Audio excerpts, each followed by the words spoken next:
Padre, queremos darte las gracias por el privilegio que nosotros tenemos para poder hablar de ti y reunirnos públicamente alrededor de esta palabra para buscar instrucciones, para conocerte a ti más y saber cómo debemos vivir.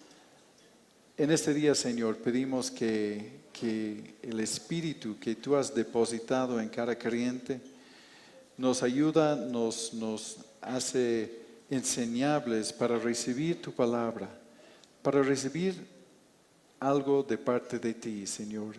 Sabiduría y entendimiento espiritual para comprenderte y conocer tu voluntad. Ayúdanos, Señor. Sabemos que esta palabra es espiritual y que sea realmente tu palabra lo que el Espíritu está diciendo a la iglesia para estos días. Lo pedimos, Señor, en el nombre de Jesús. Amén. Amén. Pueden tomar sus asientos. Nosotros hoy estamos comenzando el estudio de una carta nueva, Colosenses, una carta que fue escrita más o menos en el mismo tiempo de Efesios, escrito por Pablo cuando estuvo en la cárcel en Roma.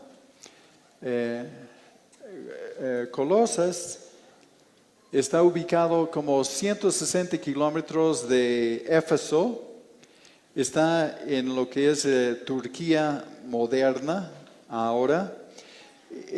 Como 500 años antes de Cristo era una ruta comercial muy importante, muy conocido por sus teñidos, por sus lanas teñidos y era un centro muy importante para el comercio. Pero durante los tiempos de Pablo estaba en declive porque la ruta comercial fue desviado hacia la Odisea. Entonces ya estaba en declive esta población. Está ubicado más o menos en la región o entre las 7 iglesias mencionadas en Apocalipsis capítulos 2 y 3. Y era una población principalmente de gentiles, pero también vamos a ver la influencia de los judíos en esta población. Y todo lo que sabemos de Colosas está en esta carta, porque ni está mencionado en el libro de los Hechos, y sí tenemos una otra mención de Colosas en Filemón, que menciona, bueno, él es de este lugar, ¿no? Y con su esclavo Onésimo, que estuvo con Pablo y hubo toda una reconciliación ahí. Pablo no plantó la iglesia en Colosas, ¿no? De los colosenses. Aparentemente, y ni estuvo ahí, porque en el capítulo 2, versículo 1 de esta carta dice que, bueno, y los que nunca han visto mi rostro, y solamente habla de haber oído de ellos. Pero sí, un discípulo de él, Epafras, es mencionado en esta carta. Y él aparentemente estuvo en la escuela de Tirano, en Éfeso, con Pablo. Era un discípulo de Pablo que aparentemente él, y no sé con quiénes más, pero ellos plantaron la iglesia en Colosas. Entonces, Epafras, estuvo con Pablo en la cárcel. No sabemos si era prisionero o simplemente era una visita larga donde él se quedó con él, pero él compartió con Pablo las cosas que estaban pasando con los colosenses y por ese motivo esta carta, ¿no? Entonces, no sé, a ver, trabo con la pronunciación de eso, pero Epafras compartió con Pablo las preocupaciones por la iglesia, porque estaba sufriendo muchas presiones culturales. Había una herejía en Colosas, pero no es muy definida, pero sí por la carta podemos entender que había legalismo introducido por la población judía sobre la circuncisión, las comidas, los días de fiesta, el día de reposo. También hay señales de que el gnosticismo griego tenía cierta influencia, ¿no? El gnosticismo que decía Dios es bueno y la materia mala, y negaba en sí la deidad de Cristo, porque como Cristo vino en carne, ellos no pueden concebir la idea de que cómo Dios puede venir en carne, porque la carne es mala y solamente lo espiritual es bueno.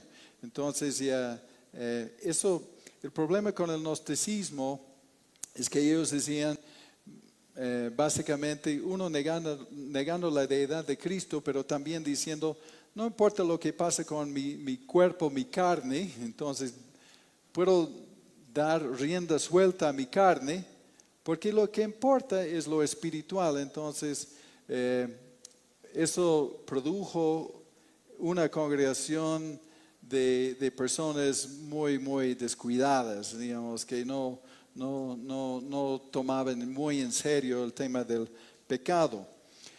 Y también en esta carta veremos que hay un misticismo pagano, porque habla de culto a los ángeles.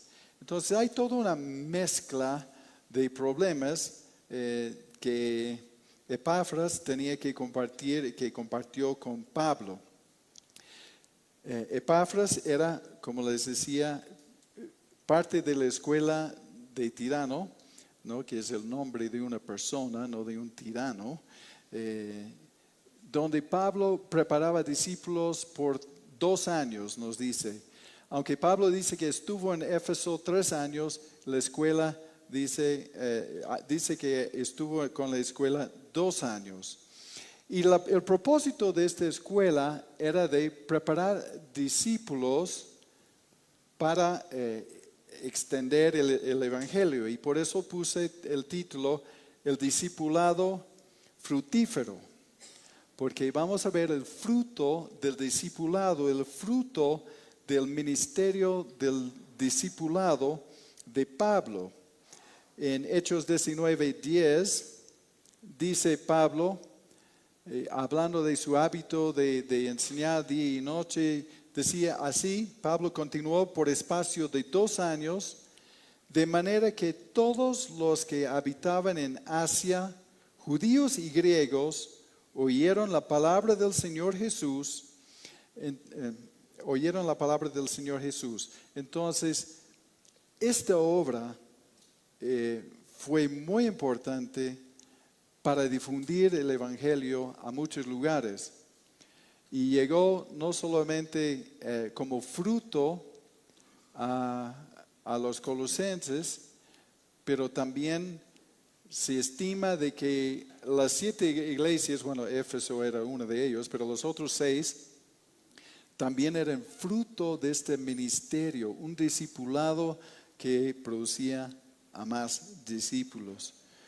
Y por eso lo notable de esta carta es el compromiso y la diligencia de esos discípulos de difundir el evangelio. Y solo vamos a ver versículos 1 hasta el 14, y comenzando en el versículo 1, versículos 1 y 2, dice: Pablo, apóstol de Jesucristo por la voluntad de Dios, y el hermano Timoteo, a los santos y fieles hermanos en Cristo que están en Colosas, gracia y paz sean a ustedes de Dios nuestro Padre y del Señor Jesucristo. Un saludo común que vemos en varias cartas. Primero afirma su apostolado, que él tiene la autoridad para escribir esta carta y darles instrucciones. También habla de que su llamado es por la voluntad de Dios, no está viniendo con algunas ideas que aprendió o que algo que pasó por su mente, está ahí por la voluntad de Dios, es un apóstol por la voluntad de Dios, tiene autoridad para escribir esta carta y dar instrucciones. Menciona a Timoteo, otro ejemplo del discipulado, un discípulo fiel que está con él en Roma, en la cárcel. No sabemos si de visita para apoyarle o si prisionero también. Y es la manera en que la obra del Señor continúa a través del discipulado. Y Pablo en la carta a Timoteo, su querido, lo que él dice, su hijo en la fe, su discípulo en 2 de Timoteo 2:2, dice Pablo a Timoteo: lo que has oído de mí ante muchos testigos, esto encarga a hombres fieles que sean idóneos para enseñar también a otros. Y eso nos tiene que hacer reflexionar de cómo estamos nosotros, porque la misión de la iglesia no ha cambiado. A veces nosotros sí lo hemos cambiado, pero Dios no ha cambiado su misión. Entonces el propósito de la iglesia es de capacitarnos. Debemos pensar en una reunión como esta, como no solamente un noticiero, una información, pero debemos pensar que una reunión como esta es para capacitarnos para la obra del ministerio, para ser discípulos y hacer discípulos y para que crezca. Y la verdad es que no creo que estamos haciendo un muy buen trabajo en eso, aunque sí el Evangelio está por todo lado y todos han escuchado del Evangelio, pero creo que podemos mejorar y creo que esta carta a los Colosenses nos puede dar unas pautas y nos puede inspirar y animar para mejorar lo que estamos haciendo en esta tarea. Y en los versículos que hemos visto, Pablo está hablando de los santos, los creyentes y los fieles hermanos. Y son fieles hermanos porque a pesar de que hay tanto tipo de doctrina y herejía en la iglesia, ellos no abrazaron las falsas enseñanzas. Y bueno, y termina diciendo gracia y paz a ustedes. Gracia y paz es siempre la forma en que él saluda, y en esta orden, ¿no? Porque es por la gracia que uno puede tener paz. Es entender la gracia para poder tener paz. Y Pablo, sin haberlos visto, los amaba y se preocupaba por ellos sin conocerles directamente. En el versículo 3 nos dice: como siempre orando por ustedes, damos gracias a Dios, Padre de nuestro Señor Jesucristo, habiendo oído de su fe en Cristo Jesús y del amor que tienen a todos los santos. Siempre orando por ellos, siempre preocupados por ellos, sin haberles visto, pero Pablo estaba 100% comprometido con la obra de difundir el Evangelio a todos los lugares, y por eso oraba para la continuación del ministerio. Y estamos viendo aquí el fruto bueno del discipulado, por eso el título, el discipulado fructífero, porque no solamente se reunían, no solamente plantaron una iglesia y se reunían, tenían una vida nueva en Cristo, y eso fue visto en su fidelidad y su amor por los hermanos, el amor entre ellos. Y con mucha gentileza, Pablo afirma a los hermanos, como es su costumbre en varias cartas, de afirmar a los hermanos, resaltar, realzar las cosas positivas que están haciendo, de manera de suavizar un poco lo que les va a decir y de cómo les va a dar una amonestación. Así que eso es una muy buena estrategia como para decir cosas duras a las personas que queremos, ¿no? De afirmar las cosas que están haciendo bien, de afirmar nuestra preocupación sincera, nuestro amor hacia ellos, antes de poder decir las cosas difíciles y de repente nos escucharán mejor si tomamos esta manera de confrontación. Entonces, él oía del buen testimonio de ellos y su fe era evidente por el amor que tenían por todos los santos, ¿no? Y cuando dice todos los santos nos hace entender que la obra creció, que hay una buena cantidad de creyentes en Colosas y entonces esta obra de discipulado realmente estaba teniendo su fruto. Ahora versículos 5 al 8 dice, a causa de la esperanza que les está guardada en los cielos, de lo cual ya han oído por la palabra verdadera del Evangelio, que ha llegado hasta ustedes, así como a todo el mundo, y lleva fruto y crece también en ustedes, desde el día que oyeron y conocieron la gracia de Dios en verdad, como lo ha aprendido de Epafras, nuestro consiervo amado, que es un fiel ministro de Cristo para ustedes, que también nos ha declarado su amor en el Espíritu. A causa de la esperanza, ellos tenían amor unos a los otros, y por haber guardado la palabra verdadera del Evangelio que llegó a ellos, estaba llevando fruto, ¿no? Y por eso el discipulado fructífero, el fruto del ministerio de Pablo en Colosas,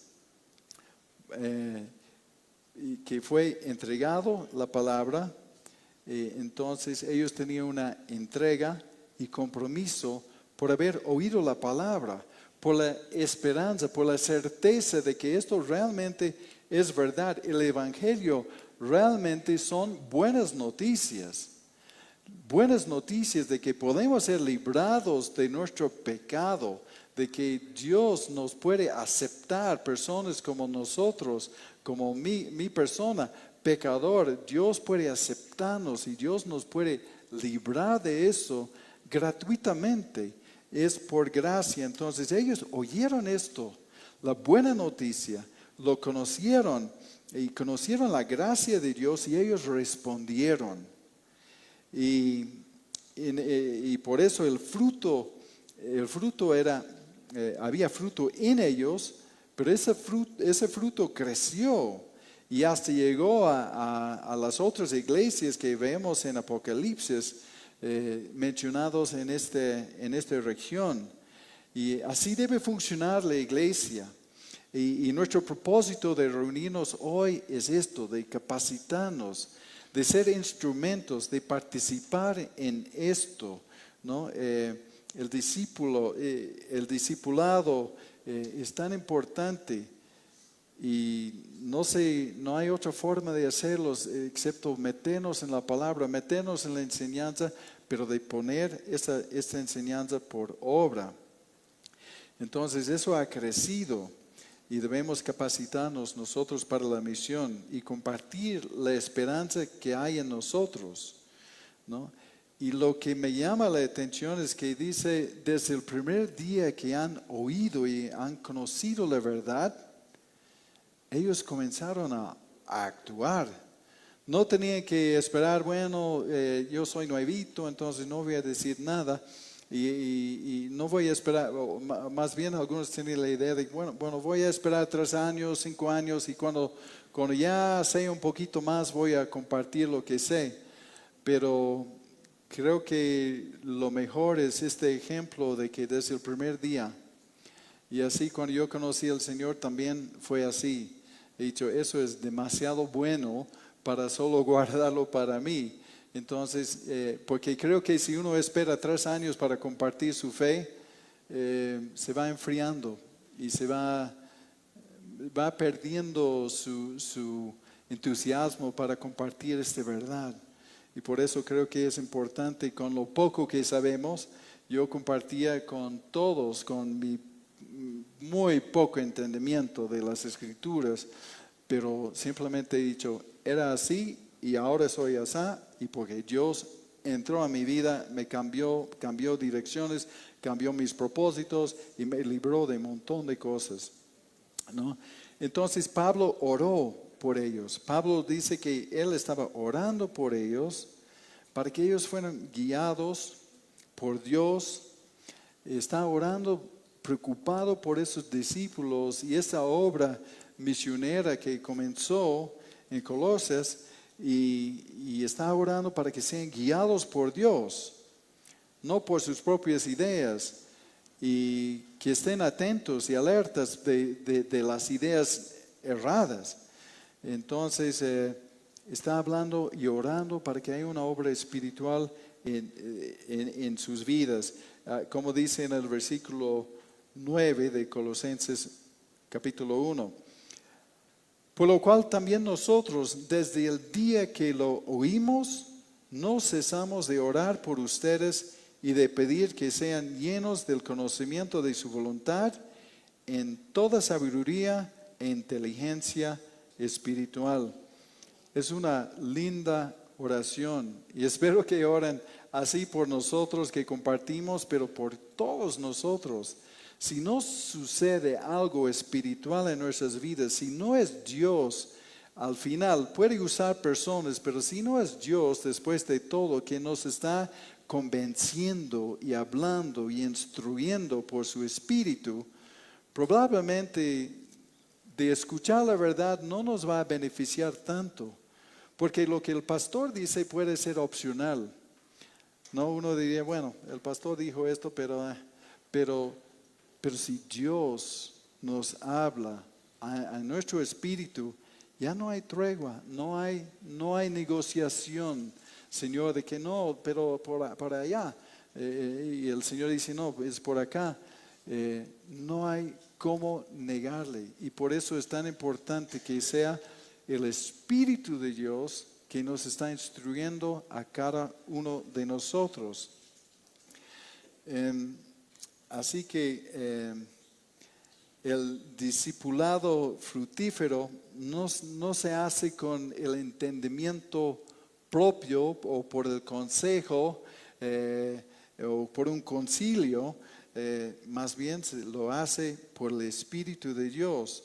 Y es una de las mejores armas contra las herejías, porque si uno se conecta con Dios, aunque no tenga todas las respuestas de las herejías y doctrinas falsas que vemos o escuchamos, porque escuchamos un poco de todo, y hay cosas muy lindas, y hay maestros muy buenos, ¿no? Hablando de YouTube, por ejemplo, pero cuando uno está conectado con Dios, no le toma mucho tiempo para decir que no sé qué está mal aquí, pero eso no es de Dios, ¿no? Y por eso es tan importante que hay sabiduría de esta inteligencia espiritual y no solamente basándonos en nuestro propio entendimiento. Y es la mejor arma, creo, contra las herejías, ¿no? El conocimiento y sabiduría en inteligencia espiritual.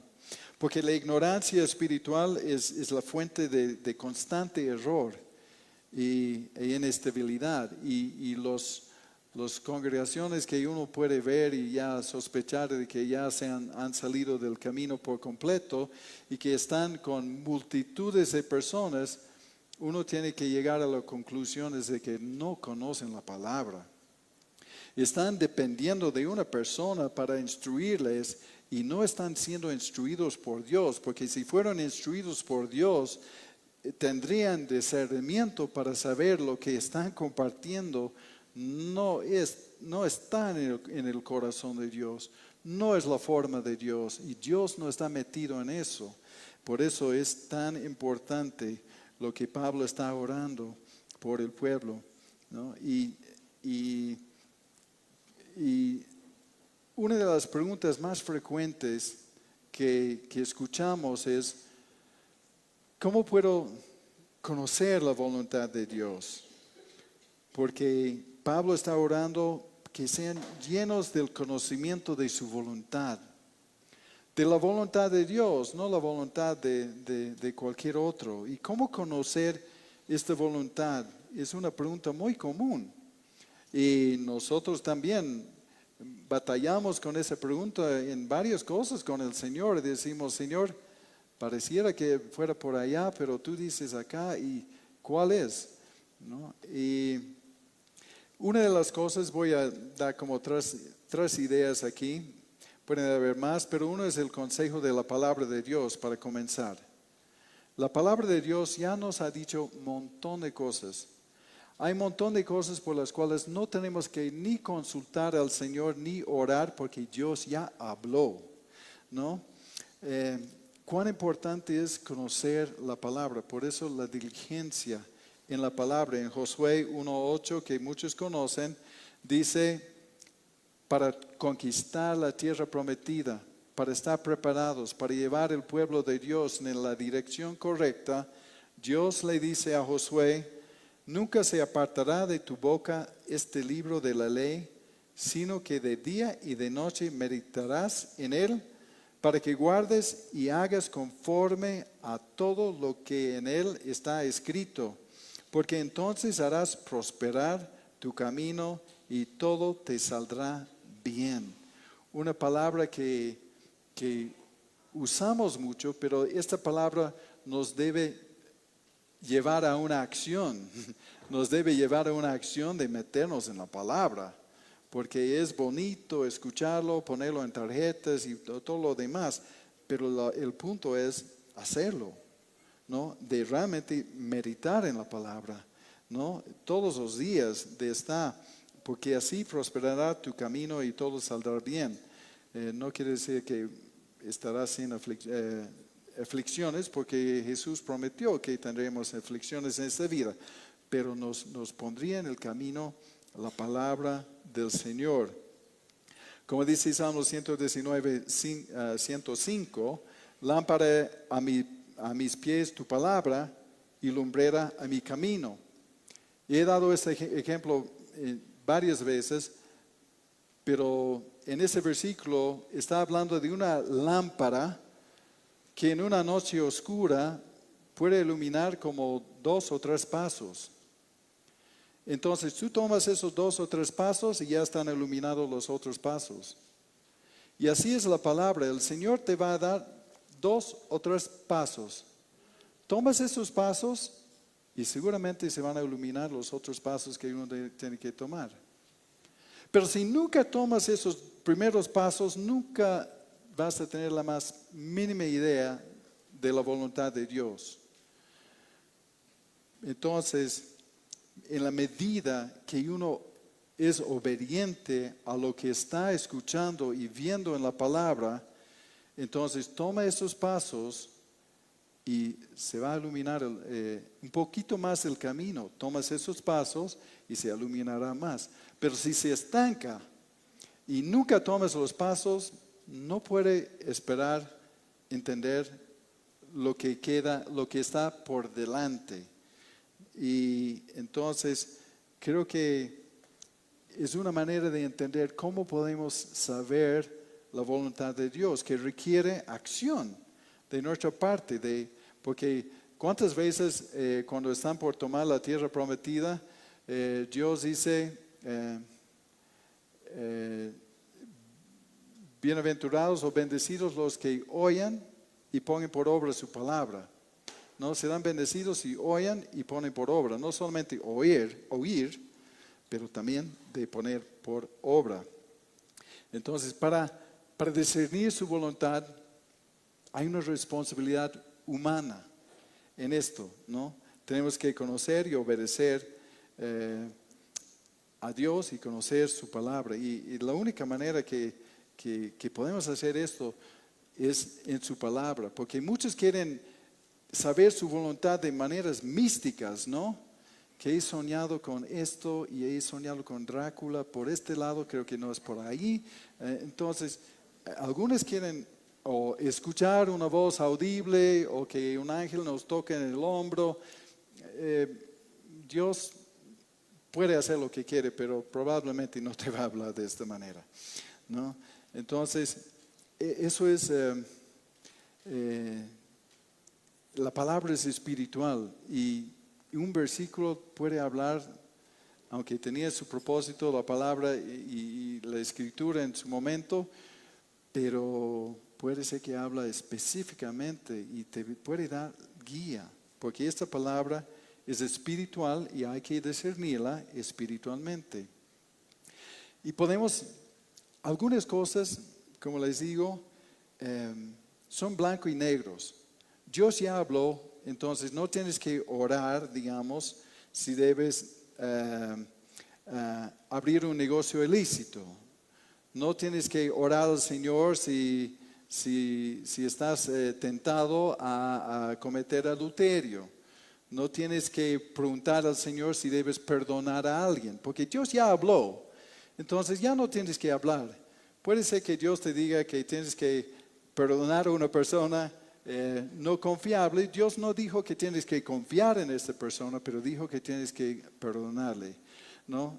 El perdón es inmediato, la confianza a veces hay que esperar un tiempo y construirlo poco a poco, pero el perdón.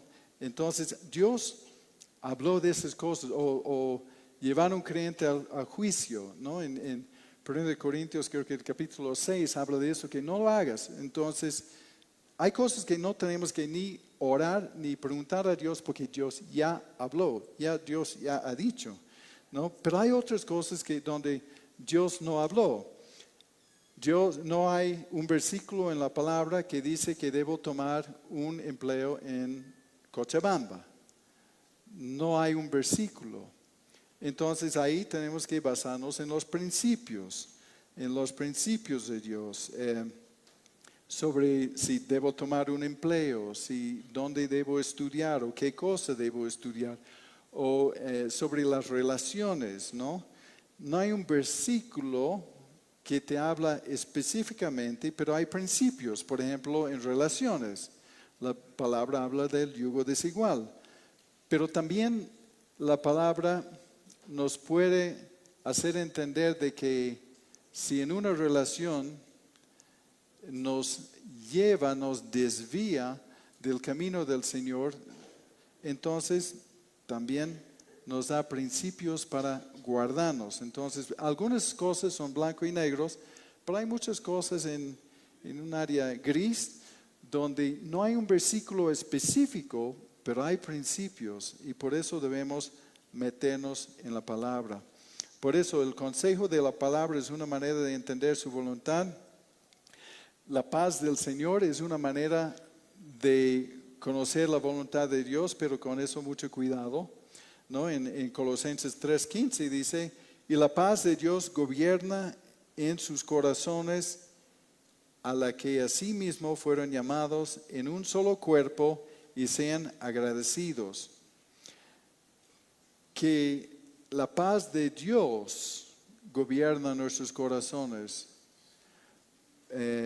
No confiar en las emociones o un fuerte deseo, ¿no? Pero la ausencia de paz en una decisión puede ser una señal, aunque algo aparentemente parece que fuera bueno, puede ser una señal. La falta de paz puede ser una ayuda de parte de Dios y el Espíritu de Dios en nosotros de decir, no avanzas en esto, ¿no? Pero eso implica una relación con Dios. Eso implica, ¿no? Y hay que tener mucho cuidado cuando hablamos de la paz del Señor, porque hay creyentes que tienen plena paz en cosas abominables, ¿no? Entonces, no es la paz por sí así suelta, no es una manera de confirmar 100% la voluntad de Dios, porque puede ser engañoso, ¿no? Porque hay personas que tienen paz en cosas que definitivamente no son la voluntad de Dios, pero es porque tienen un deseo carnal más que una paz interior. Y también quizás entonces hablamos de la palabra, de la paz y también la confirmación de otros, ¿no? La confirmación de otros, no la dirección de otros, ¿no? Proverbios 11:14 dice, donde no hay dirección sabia, caerá el pueblo, mas en la multitud de consejeros hay seguridad. Y eso es bueno. Eso es bueno, en la multitud de consejeros hay seguridad. Si tenemos duda, podemos consultar, pero con mucho cuidado también, porque nosotros como creyentes tenemos una línea directa con Dios. Entonces, cuando consultamos a otras personas, debemos buscar confirmación, no que ellos nos den y nos tracen todo un plan para el resto de nuestras vidas. No debemos tratar el pastor ni otro creyente como un adivino, ¿no? Porque ha habido esto, hemos visto esto, ¿no? Donde cada uno tiene su consejero y el consejero les dice lo que tiene que hacer y si debe trasladarse y busca a Dios y por él y trata de sacar una dirección para la vida de la otra persona, probablemente ni puede encontrar dirección para su propia vida. Entonces, debemos tener mucho cuidado. Debemos apoyarnos en otras personas para una confirmación, pero que no nos señalen y nos tracen un plan para nuestras vidas, porque hemos visto un montón de errores en esto, ¿no? Entonces, confirmación. Y tampoco debemos usar el método de abrir la Biblia y decir, Señor, cierro mis ojos, pero aquí, y Judas se fue y se ahorcó y no, ¿qué haces con eso? ¿No? ¿Qué haces con eso? Entonces hay personas, teníamos una escuela misionera, ¿no? Y donde entrenamos a los jóvenes para la obra y algunas hacen eso. Una hermana me venía y decía, me traía unos versículos, pero que eran para el pueblo de Israel en situaciones. Y ha dicho, ¿qué significa todo esto? Al final ha dicho, hermana, por si acaso no has hecho esto. Y ha dicho, sí. Ha dicho, no busques al Señor de esta manera, ¿no?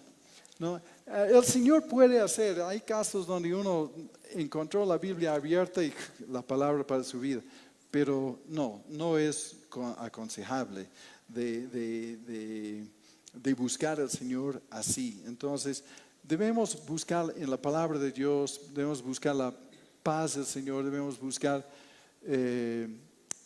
con personas maduras, cristianas maduras, también podemos buscar confirmación. Hay otras maneras también, Dios puede usar muchas cosas, pero es una base porque Pablo está diciendo que conocen la voluntad de Dios, que seamos llenos del conocimiento de su voluntad. Y también diría que lo importante es asegurar que estamos obedeciendo la voluntad general de Dios antes de buscar las cosas específicas, porque algunas personas quieren una palabra específica de Dios sobre algo cuando prácticamente en nada están obedeciendo la voluntad general de Dios, andando conforme a los principios de Dios. Entonces, yo creo que eso también es importante. Versículos 10 y 11, pero antes quería decir eso como Pablo decía, no cesamos de orar por ustedes, por esas cosas, para que conozcan la voluntad de Dios, para que estén llenos de la sabiduría de Dios, inteligencia espiritual. Cuán importante para el futuro de la iglesia es que todos estemos orando en ese sentido. ¿no? Para que realmente algo espiritual suceda cada vez que estamos aquí reunidos en nuestras vidas. Puede ser que la palabra nos confronta, puede ser que Dios nos habla, nos alienta, puede ser muchas cosas, pero nos va a dar dirección y debemos estar orando para que realmente lo que hagamos aquí sea del Espíritu de Dios y lo que hablamos aquí realmente sea lo que el Espíritu está diciendo a la iglesia para estos tiempos, a nuestras vidas en particular. Así que versículo 10 y 11 nos dice, para que anden todo esto de entender, tener sabiduría y inteligencia espiritual, es para que anden como es digno del Señor, agradándole en todo, llevando fruto en toda buena obra y creciendo en el conocimiento de Dios, fortalecidos con todo poder conforme a la potencia de su gloria para toda paciencia y longanimidad, ¿no? Así que la sabiduría y la inteligencia espiritual es para andar conforme o como es digno del Señor. Conocerle, tener temor de ser un mal representante de Él.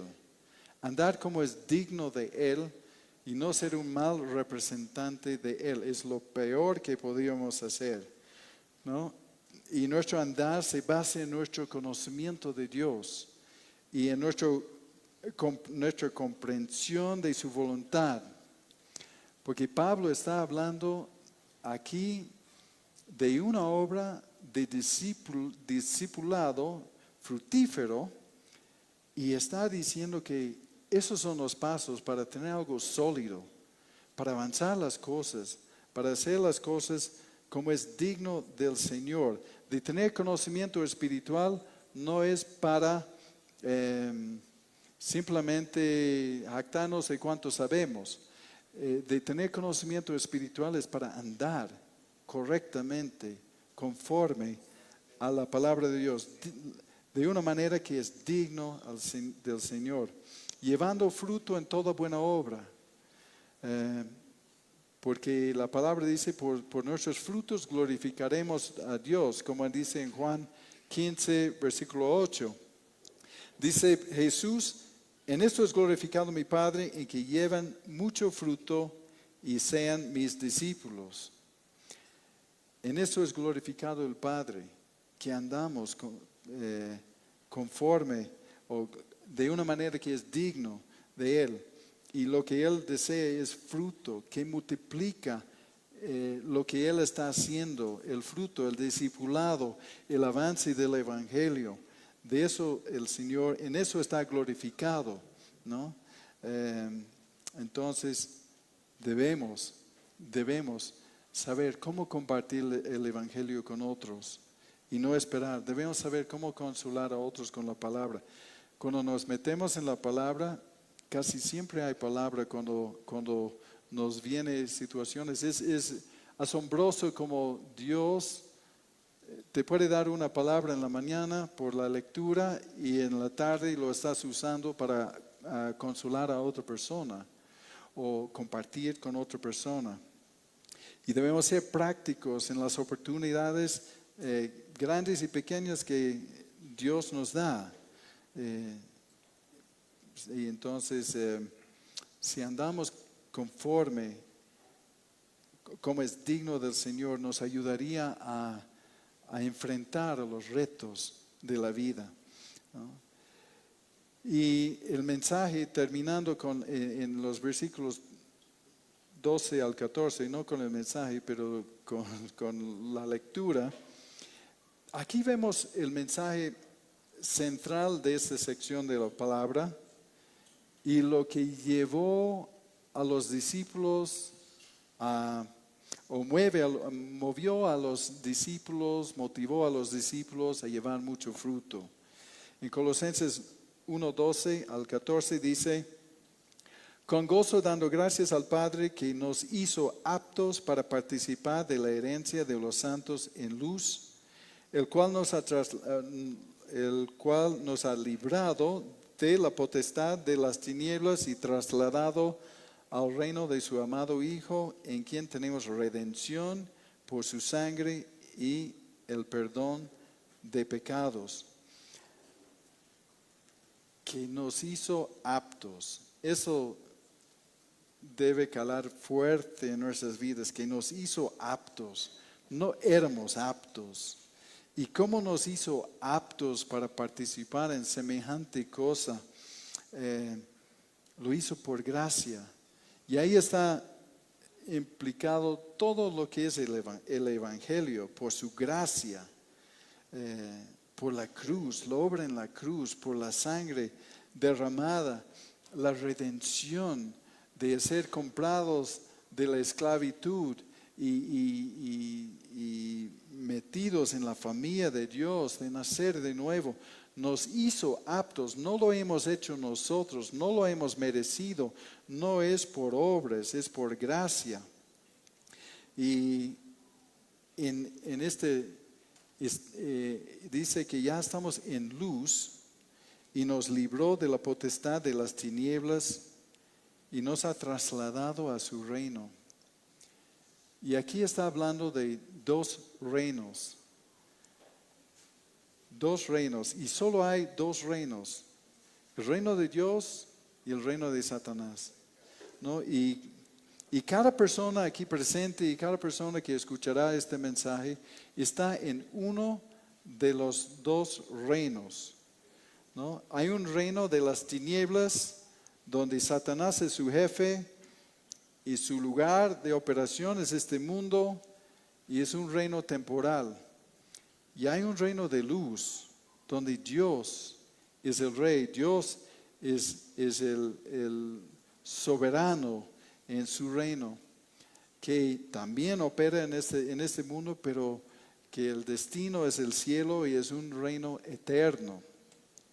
Y antes de conocer a Cristo éramos parte del reino de las tinieblas.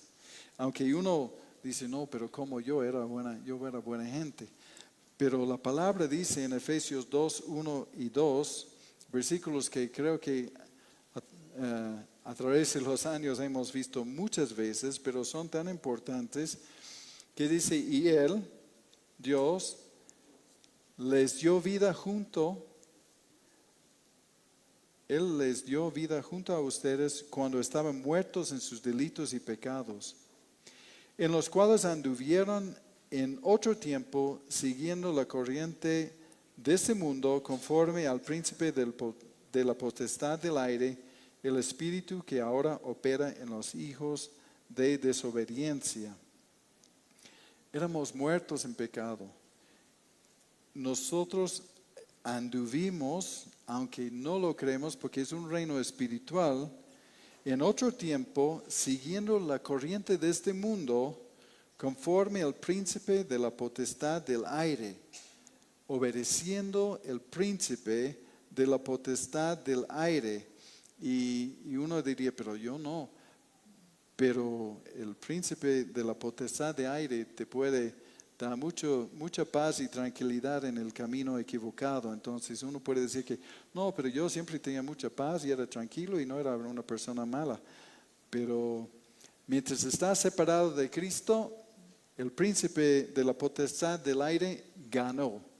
Logró su objetivo y no le importa si eres millonario, no importa si tu vida aparentemente está bien y tranquilo y gozas de buena salud y todo. Satanás no le importa todas esas cosas, ¿no? Su obra maestra no es de lograr que la gente está así tirado en la calle, sin hogar y quebrado y con muchas adicciones. Eso no es la obra maestra del diablo. La obra maestra del diablo es de lograr que las personas no llegan a conocer a Cristo.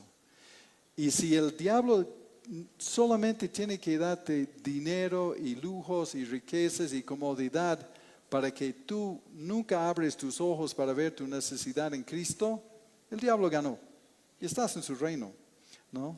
Aparentemente uno diría que no, pero yo no. Pero bueno, la Biblia dice que sí, ¿no? Porque la potestad de las tinieblas adormece. y engaña. Y, y- y quiere que vivas en error respecto a Dios, ¿no? Quiere que celebres la Semana Santa sin tener la más mínima idea del poder y la eficacia de la resurrección de Cristo, ¿no? O sea, utiliza la religión de una maravilla, es capo, es capísimo, para cegar el entendimiento para que las personas no comprendan el Evangelio y hace atractivo las cosas que te alejan de Dios. Entonces, uno puede tener paz, pero está en el otro reino. Uno está en un reino o el otro. Y este enemigo quiere retenernos en su reino. Es una batalla invisible, ¿no? Porque el hombre está hecho a la imagen de Dios, los ángeles no. Satanás y los ángeles odian el hombre, son celosos, porque el hombre es la obra maestra de Dios. El hombre es el objeto de amor de Dios, porque si Dios es amor, su esencia es amor, ¿de qué le sirve ser un Dios que es con esencia de amor si no tiene un objeto donde vertir su amor? Entonces Dios ha creado al ser humano. Y aquí estamos y somos objetos de su amor. Objetos, aunque podemos negarle. ¿No? Como dos papás, quieren tener un hijo. Y quieren tener hijo para vertir su amor, para invertir sus vidas en el hijo. Y este hijo le puede negar. Ese hijo puede ser un pródigo y puede abandonarles a sus papás, no hacer caso a sus principios y todo lo demás, ¿no?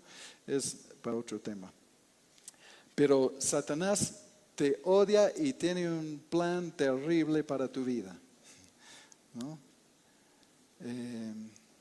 Te odia tu vida, odia tu matrimonio, odia tus hijos, odia lo que haces, odia todo, ¿no? Y entonces Él vino para hurtar, matar y destruirte. Y lo hace muy bien. Con la humanidad lo hace muy bien. En los matrimonios lo hace muy, muy bien. Es capísimo, tiene muchos años de experiencia, ¿no? Y uno pregunta, ¿por qué hay sufrimiento y mal en este mundo? Es porque todavía el reino de las tinieblas opera, ¿no? Y Jesús vino para librarnos, para que tengas vida abundante en Él. Por eso trajo su reino. Por eso Jesús trajo el otro reino. En Mateo 3:2 dice, Juan el Bautista, anunciando la venida de Cristo y el ministerio de Cristo, dijo, arrepiéntanse porque el reino de los cielos se ha acercado. Se ha acercado con la encarnación de Cristo en la tierra, el reino terrenal. Y por eso en Lucas 17:21, cuando preguntaban los discípulos sobre los tiempos finales, dijo, preguntando a Jesús dijo, no dirán, miren aquí está o ahí está, porque el reino de Dios está en medio de ustedes. Entonces aquí podemos nosotros estar en el reino de Dios, en el reino de luz. Jesús vino para trasladarnos de las tinieblas al reino de la luz. ¿Y cómo nos libera?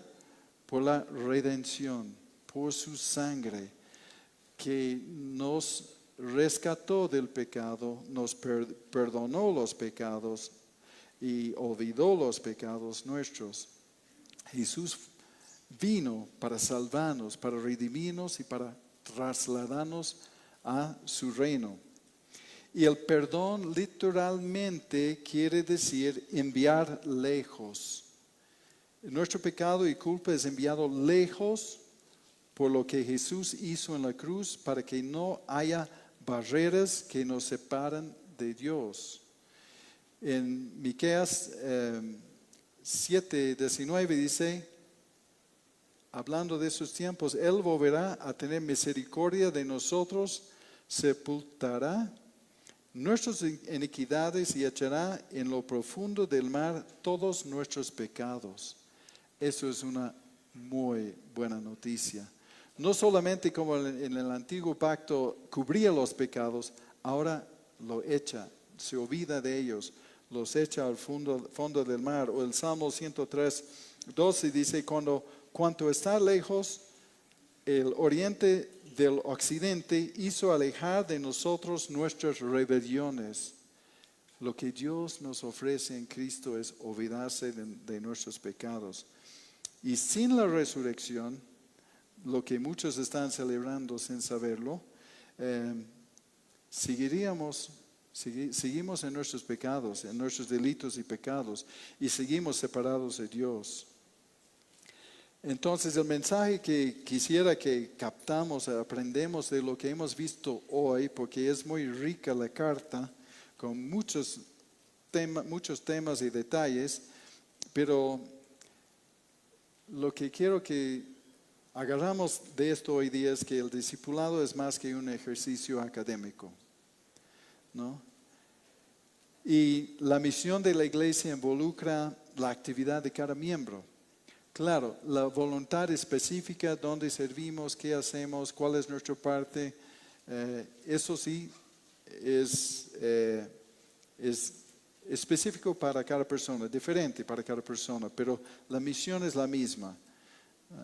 La voluntad general de Dios para todo creyente es la participación en la misión de la iglesia, del avance de la buena nueva, el evangelio, y de dar el mensaje de que las personas pueden ser librados del reino de las tinieblas.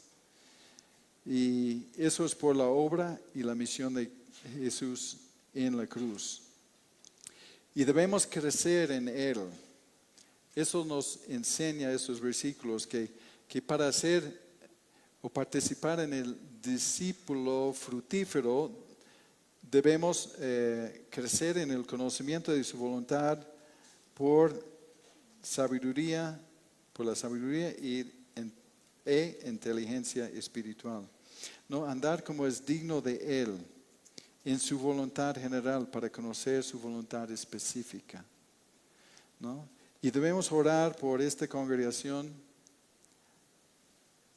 porque necesitamos una obra espiritual en cada una de nuestras vidas para cumplir la misión de Dios, para ser eficaces en esta misión. Los colosenses no tenían la Biblia, más bien eran parte de la narración del Nuevo Testamento, pero eran capaces de huir y responder a la verdad y entregar sus vidas por esa verdad. Consecuencia de haber escuchado la verdad, entregan sus vidas. Entonces tenemos que ver cuál es nuestra participación, si estamos creciendo, cómo está el fruto en nuestras vidas y si estamos orando. Hoy en realidad no celebremos la Pascua, celebremos nosotros la resurrección. No, hay muchos creyentes que todavía quieren volver y quieren convertirse en judíos y hacer las prácticas. Ahora sí hay congregaciones que dan una enseñanza y a veces con una cena sobre cómo era la Pascua, y eso está todo lícito y todo lo demás. Pero digamos, no estamos celebrando la Pascua en el sentido de que estamos celebrando para conseguir el perdón de Dios cada año, ¿no? Lo que celebremos nosotros en esto es la resurrección de Cristo, la muerte, la sangre de Cristo, su resurrección y lo que Él hizo por nosotros y lo que nos ha trasladado y lo que Él nos hizo aptos para participar en toda esta obra. Y entonces solamente voy a leer algunos versículos rápidamente para terminar. Hebreos 9, 11, 12 sobre ese tema, sobre lo que Cristo hizo por nosotros, porque así terminó la lectura hasta el versículo 14. Hebreos 9, 11 dice: pero estando ya presente Cristo, sumo sacerdote de los bienes venideros, por el más amplio y más perfecto tabernáculo no hecho de manos, es decir, no de esta creación, y no por sangre de machos cabríos ni de becerros, sino por su propia sangre, entró una vez para siempre en el lugar santísimo, habiendo obtenido eterna redención. Ya no hay celebración de Pascua en el sentido de buscar el perdón de pecados cada año por ese acto, ¿no? Como hacen los judíos en ese tiempo. Pero Cristo entró una vez para siempre y nos dio esta eterna redención. Romanos 1:4 dice, hablando de Cristo, que fue declarado Hijo de Dios con poder según el Espíritu de Santidad por la resurrección de entre los muertos. La resurrección entre los muertos selló todo, confirmó todo, nos da la seguridad de que todo lo que la palabra dice sobre Cristo y todo lo que Cristo mismo dijo es verdad, es confiable, todas sus promesas y las pocas promesas que faltan cumplir para su retorno o para cuando se retorna ya va a completar las demás, ¿no? Porque yo también creo que está cerca. Un versículo que habrán escuchado de mí aquí en varias ocasiones, Jeremías 31, 33 y 34, hablando del nuevo pacto, lo que va a suceder con Cristo, lo que fue escrito como 700 años antes de la venida de Cristo en carne. Jeremías 31, 33, del nuevo pacto. Pero este es el pacto que haré con la casa de Israel después de aquellos días, dice Jehová, daré mi ley en su mente y la escribiré en su corazón, y yo seré a ellos por Dios y ellos me serán por pueblo, y no enseñará más ninguno a su prójimo, ni ninguno a su hermano, diciendo, ¿conoce a Jehová? Porque todos me conocerán, desde el más pequeño de ellos hasta el más grande, dice Jehová, porque perdonaré la maldad de ellos y no me acordaré más de su pecado. El nuevo pacto de esto, por eso celebremos la resurrección, porque confirma todo lo que Cristo ha dicho. De esto de escribir su ley en nuestra mente y escribirla en nuestro corazón, habla del Espíritu Santo y la guía del Espíritu en nosotros. Pero el mayor beneficio de todo de ese acontecimiento de la cruz, de la resurrección, la sangre de Cristo, es de que Dios dice, así, en este nuevo pacto, las personas me pueden conocer. No tendrá que preguntar a su vecino diciendo, vecino, ¿tú sabes cómo es Dios? Más o menos, ¿qué sabes de Él? Dice, no. Dice, no enseñará más ninguno a su prójimo, ni ninguno a su hermano, diciendo, conoce a Jehová, porque todos me conocerán, desde el más pequeño de ellos hasta el más grande. ¿Por qué podemos conocerle? Dice, porque perdonaré la maldad de ellos y no me acordaré más de su pecado. Por eso el perdón del pecado, que Él no va a tomar en cuenta, no va a acordar más del pecado, es asombroso, es motivo de celebración. Y bueno, uno último, Isaías 1:18, que dice, venid luego, dice Jehová, y estaremos a cuenta. Si vuestros pecados fueran como la grana, como la nieve serán emblanquecidos. Si fueran rojos como el carmesí, vendrán a ser como blanca lana. Así es como Dios puede mirar a mí y mis pecados, de que en este nuevo pacto lo limpia, no lo acuerda, porque muchas personas, aunque Dios les ha perdonado, ellos no se perdonan y siguen. Y el diablo le gusta esto de hacer dando la película en su mente de sus pecados y decir, no, pero Dios, de este pecado no, todavía no. Tienes que hacer penitencias para librarte. No.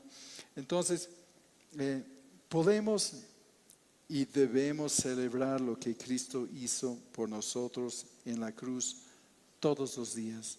Vivir agradecidos son las buenas nuevas que nosotros debemos vivir conocer y compartir con otros. Con eso les invito a ponerse de pie y vamos a orar. Padre, queremos darte las gracias por tu amor, tu misericordia. Gracias, Señor, porque tú nos has hecho aptos para participar en todo esto.